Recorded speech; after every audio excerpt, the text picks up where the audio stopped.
welcome back for a new cleaning motivation video on my channel. Today I'm going to be taking you through a productive Monday. So basically what my day looks like as a mama of 4. Something I've been thinking a lot about lately is how hectic, stressful, and busy life can get. And I'm kind of on a mission right now to slow things down. I've really been thinking about 2020, everybody's saying how this is the year of clarity and trying to, start fresh with the new year. But obviously things are going to be hectic for me with 4 kids, and I know that there's a lot to get done during the day, but I just really want to focus on being more intentional with how I choose to use my time.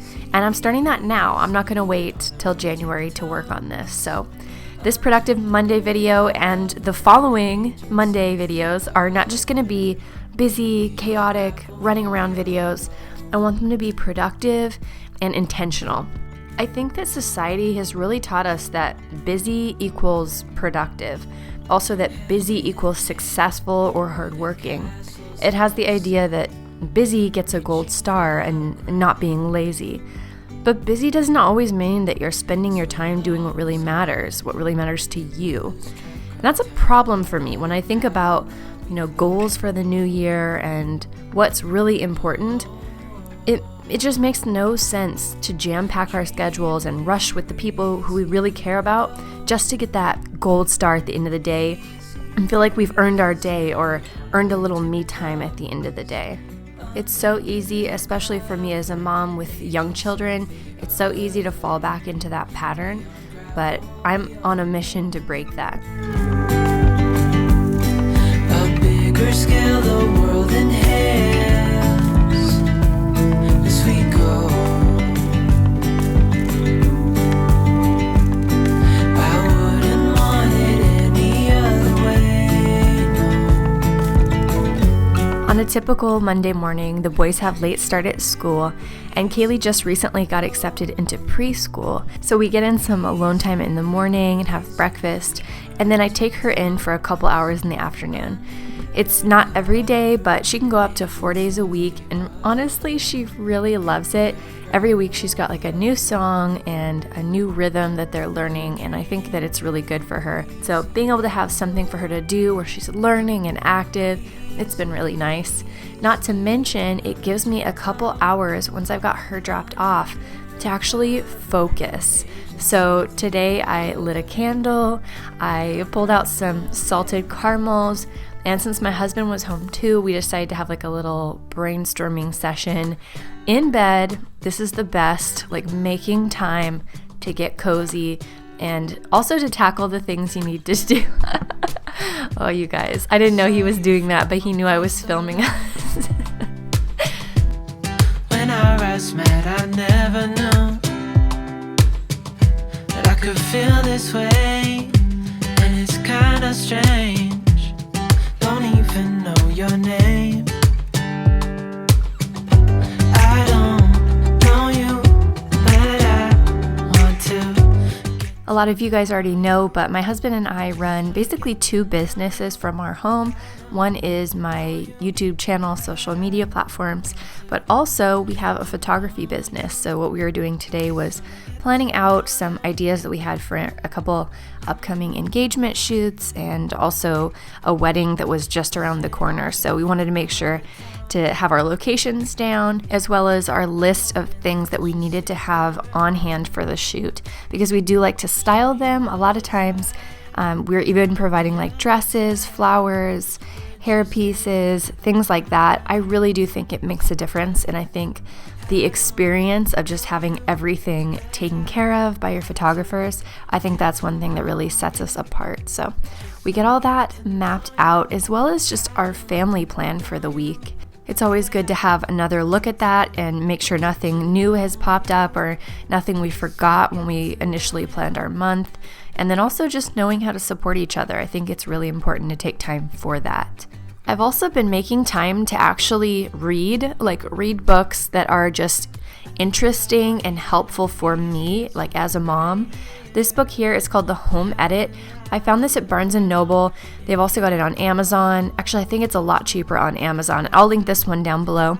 But I picked this up and I read this book every single day from the day I got it. I just found it so inspiring, and seeing the different projects that they've done, specifically in the kitchen, really got me motivated to reorganize my pantry and this cabinet here.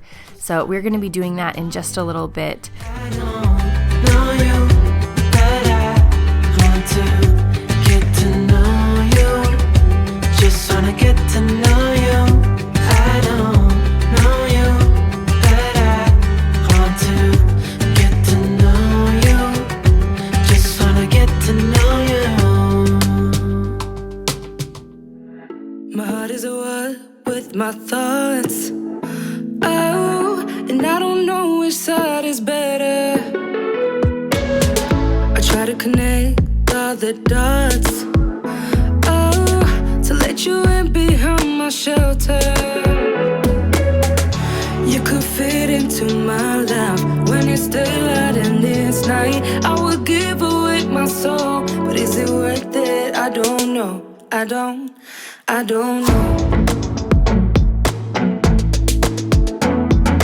Where can I find your love that don't cut like paper, babe?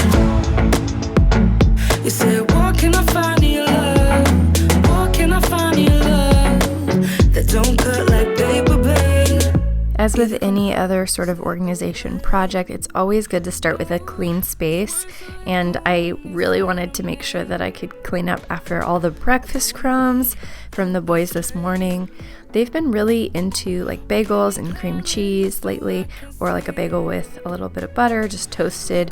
But anytime I bring out the toaster, it always gets crumbs everywhere. I don't know.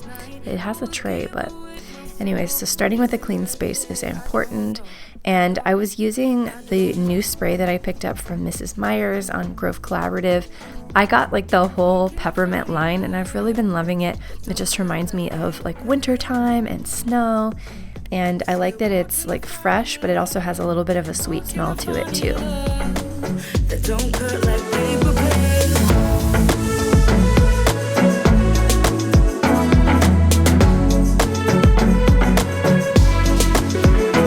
You said, where can I find your love?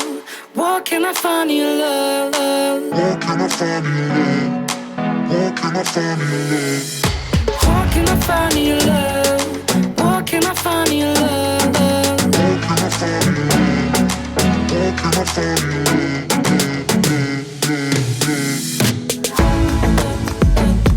love? Now that that is finished, we're going to actually get into the cabinet that I'm going to be organizing today. As you can see, this is a pretty big cabinet, and what I had been storing in here was all of our reusable water bottles, workout drinks like my BCAA drinks. I've got our pre-workout stuff in here, and my calm drinks, any kind of like mugs for coffee. Also, we had taken a lot of the candy we got at the beginning of November, like in the reduced sections. We had taken that, and the kids wanted to separate them by the type of candy and put them in mason jars. And that was fun for a while, but I just didn't think it was a really good use of space for being practical for our family. So I went ahead and I took all of those out, and I was gonna go ahead and clean the shelves. Turn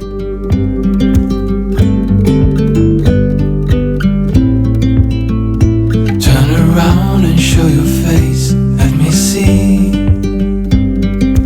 parts of you.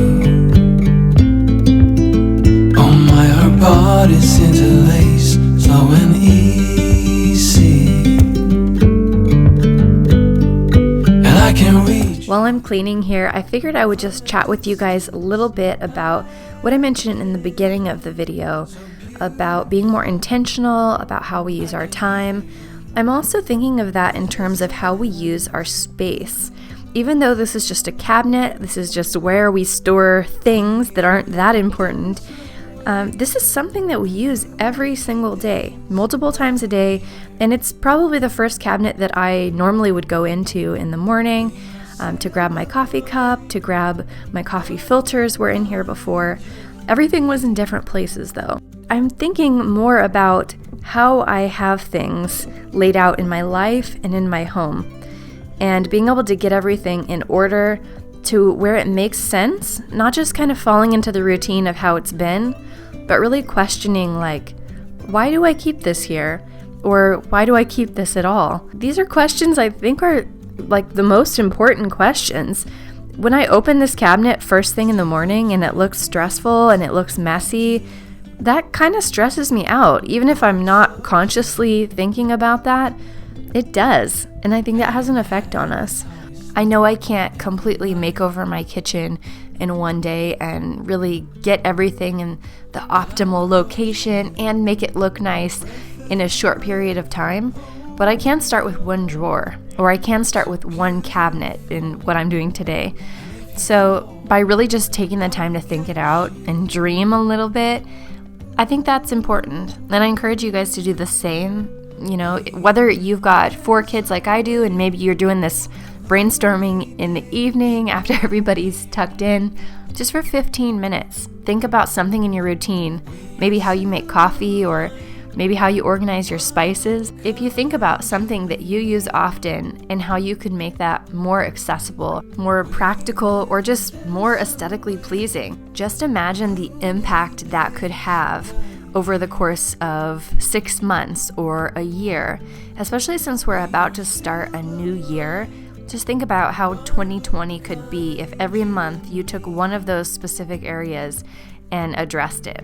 That's what I'm thinking of, you guys. That's what these Productive Mondays are going to be. From a distance, I can, so beautiful, I can hear you. So this was my before. This is what my baking cabinet looked like. You can see some flour, some brown sugar, our mixer. There's pancake mix in the back. It's a mess. Anytime that I wanted to make cookies with the kids or pancakes, it was stressful. So the idea of being able to just open up the cabinets and grab what we need and hand it down to the kids, everything being labeled, that just sounds amazing. And after having this done, you guys, I've had it this way for a couple weeks now. I have to say it's been amazing.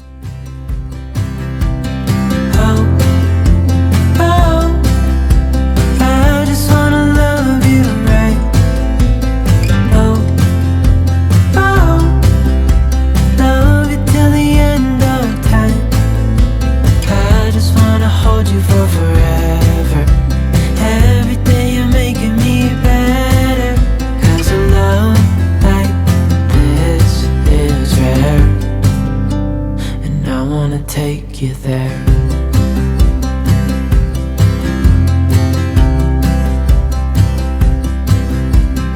I would give it all away to do it all again. Make our love a story that would never end.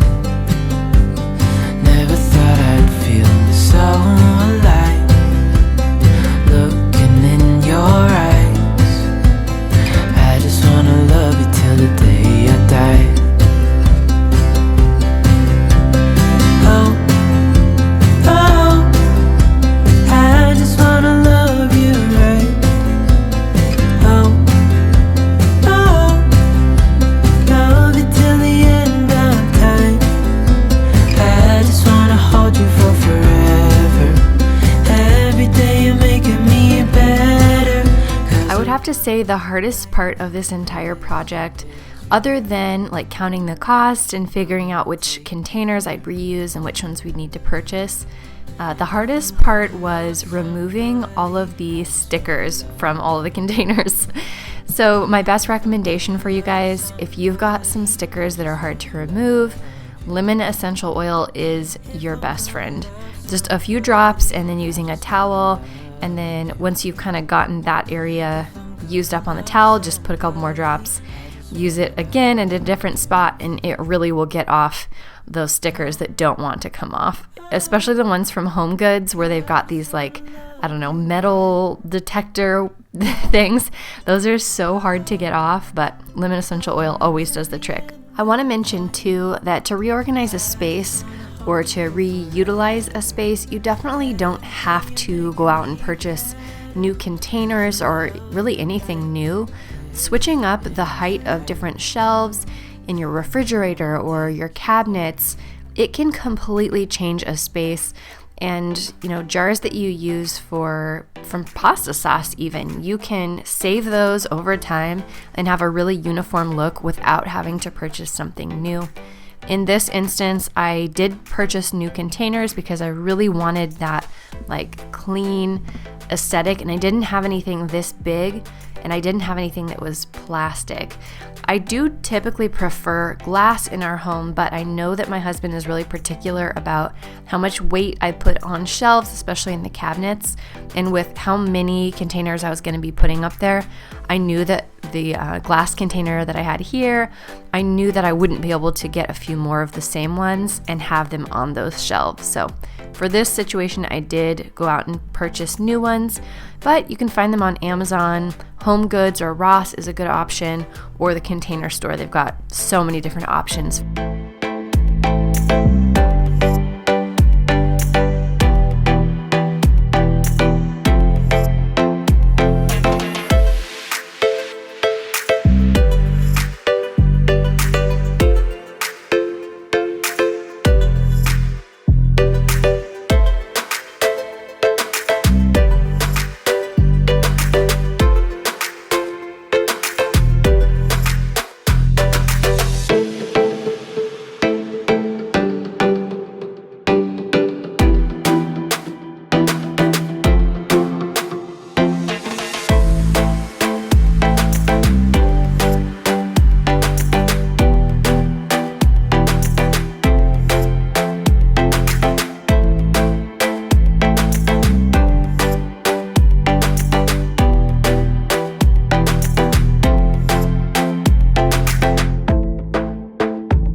One thing that I was keeping in mind in the planning stages of this project was how simple I wanted this to be. I didn't want to just take all of those same items that I had crammed into that base cabinet and, maximize how many different containers I could put into this one space. I wanted to also minimize what I was storing.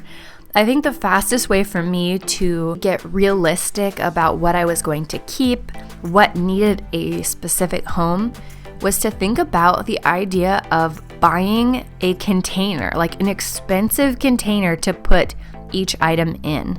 Also, if I was going to have this to look aesthetically pleasing, you can only fit so many containers on one shelf. So if you've only got 6 spots available, how many different types of flour can you actually choose? And if you're going to be spending, let's say, between $5 and $15, or let's just say $10 on the container that will store this specific item, you're going to get realistic pretty quickly on what you actually need to have on hand in a container with its own home at all times. That really, really helped me. So, for instance, we use flour, to make our cakes and cookies and muffins and breads, things like that. But the majority of the time, I can use all-purpose flour for those projects. If I want to do something like a big cake and I really want to make sure that the texture is just right and I need cake flour, I can go out and buy the cake flour from the grocery store for that week's project. I don't need to have a $10 container to store that cake flour in at all times with a label, and you know what I mean? So that to me helped so much to really get realistic about what I need to have on hand. And also thinking to our recent trip, you guys would have seen our vlogs from Paris and also Italy. We stayed in just apartments throughout that trip and Airbnbs. and just really looking at how people in other countries live with less. And it is just so much more freeing. Like living out of a carry-on for over a week and just worrying about what you're going to eat, on a day-to-day basis or just for a couple days at a time. It's really liberating and it's really nice and things are fresh. And if we don't need to have 6 different types of flour in our home at all times, then let's not. You know what I mean? So I feel like this whole perception of being able to have everything we need at our fingertips and placing a value on having everything we could possibly need, I think it should be, flip-flop to that. I think we should just focus on what we need to have, realistically. I mean, if you're a gluten-free baker, maybe you do need more bins for flours. But for my family, in analyzing what we need rice, we need popcorn, we need one type of flour, we need, simple, because that's what's going to help me, that's what's going to facilitate my stress-free mommy life. If you guys found this video interesting, or maybe some of the ideas I mentioned resonated with you, then please give it a thumbs up and do not hesitate to subscribe. Hit that notification bell so that you don't miss a new video from me every Monday morning. And I hope you guys like how the cabinet turned out so far. Stay tuned. Next week, I'll be up with a new organization project, and I'll see you guys then.